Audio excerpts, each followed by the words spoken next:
میں نے 4 قدم بائک اور آگے لے لی اور پھر تھوڑا اونچی آواز میں کہا، کون ہو تم اور یہاں کیا کر رہی ہو؟ لیکن اس نے پھر سے میری بات کا کوئی جواب نہ دیا۔ اب میں تھوڑا گھبرانے لگ گیا کیونکہ میں سوچ رہا تھا کہ یہ مجھے جواب نہیں دے رہی، اس کا مطلب ضرور کوئی نہ کوئی گڑبڑ ہے۔ اس کے ساتھ میں ادھر ادھر بھی دیکھ رہا تھا کہ کہیں اس کے ساتھی تو نہیں آ رہے۔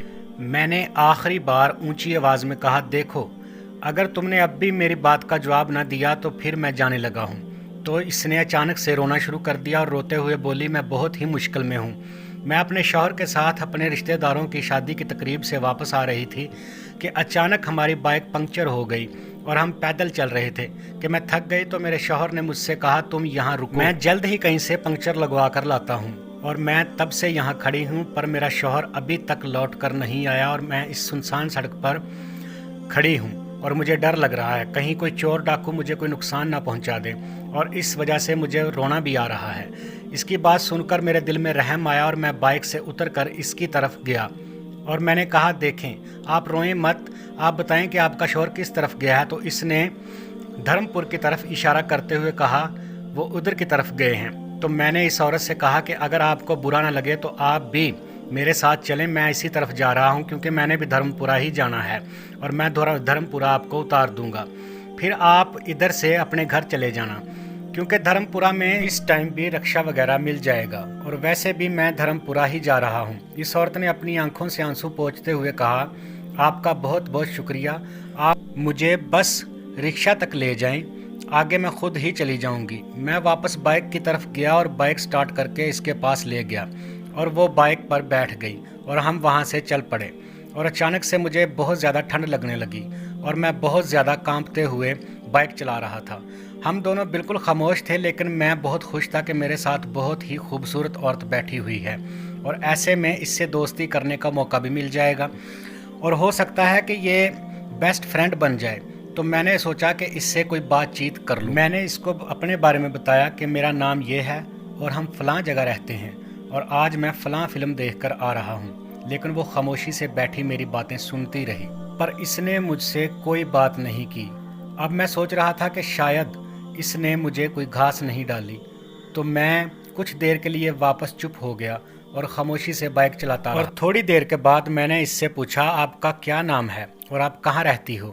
لیکن اس نے کوئی جواب نہیں دیا۔ میں آگے دیکھتے ہوئے اس سے ادھر ادھر کی باتیں کرتا رہا، پر اس نے مجھے پھر سے کوئی جواب نہ دیا۔ اب مجھے بہت غصہ آ رہا تھا۔ میں سوچ رہا تھا یہ اپنی خوبصورتی پر بہت زیادہ گھمنڈ کر رہی ہے اور مجھے نظر انداز کر رہی ہے۔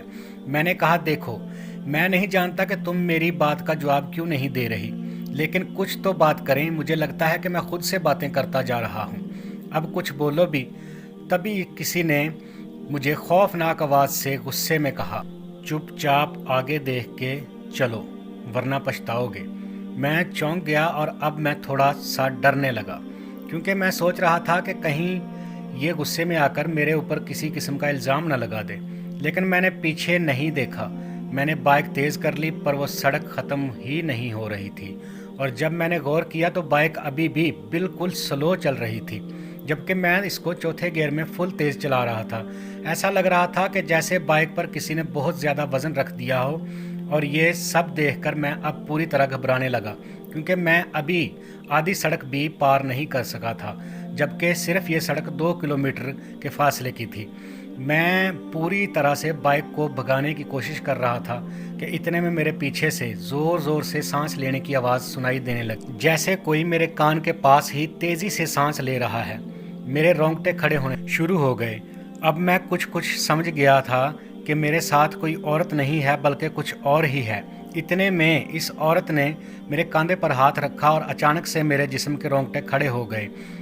میں نے ڈرتے ہوئے جب اپنے کاندھے پر نظر ڈالی تو مجھے عجیب سا بڑے بڑے نوکیلے ناخن والا کالا سا ہاتھ دکھائی دیا، اور وہ آہستہ آہستہ میری گردن کی طرف بڑھنے لگا، اور میرے پیچھے سے ایک خوفناک ہنسی کی آواز آنے لگی۔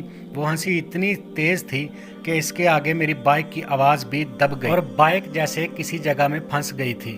اس کے ٹائر تو گھوم رہے تھے پر بائک ایک ہی جگہ کھڑی تھی۔ تبھی کسی نے پیچھے سے میرے دوسرے کندھے پر اپنا منہ رکھ دیا۔ میں ڈر سے تھر تھر کانپنے لگا۔ ابھی میں بائک سے گرنے ہی والا تھا کہ پتہ نہیں کیسے میں نے ہمت کر کے زور زور سے کلمہ پڑھنا شروع کر دیا اور ایسا کرتے ہی میرے پیچھے سے ایک خوفناک چیخ کی آواز آئی۔ میں نے کانپتی ہوئی گردن سے پیچھے دیکھا تو میرے ساتھ ہی ایک بہت بھیانک شکل والی عورت بیٹھی ہوئی تھی۔ اس کی شکل پوری طرح کالی تھی، لیکن اس کی بڑی بڑی سفید آنکھیں تھیں جو رات میں لائٹ کی طرح روشن تھی، اور اس نے ایک ہاتھ میری گردن پر رکھا ہوا تھا اور دوسرے ہاتھ سے ایک درخت کو پکڑا ہوا تھا جو کافی دور تھا، اور شاید اسی وجہ سے میری بائک آگے نہیں جا رہی تھی۔ یہ سب دیکھ کر میرا پورا جسم بالکل برف کی طرح ٹھنڈا پڑ گیا۔ میں اور زیادہ اونچی آواز میں کلمہ پڑھنے لگا اور اس نے میری گردن کو چھوڑ دیا، اور میں نے جلدی سے کلمہ پڑھتے ہوئے بائک کو پوری طرح ریس دی تو وہ عورت بائک سے نیچے گر گئی اور اچانک سے بائک فل سپیڈ سے آگے بڑھنے لگی اور بالکل ہلکی ہو گئی۔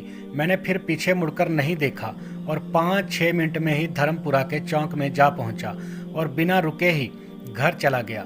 اب وہ چیز کہاں تک میرے پیچھے بھاگی ہوگی مجھے کچھ نہیں پتا، بس اتنا پتا ہے کہ اس دن مجھے فوراً سے بہت تیز بخار ہو گیا تھا، اور اس دن کے بعد میں نے دوبارہ کسی کا بھی مذاق نہیں بنایا، کیونکہ میں جان چکا ہوں کہ واقعی ہوائی چیزیں ہوتی ہیں۔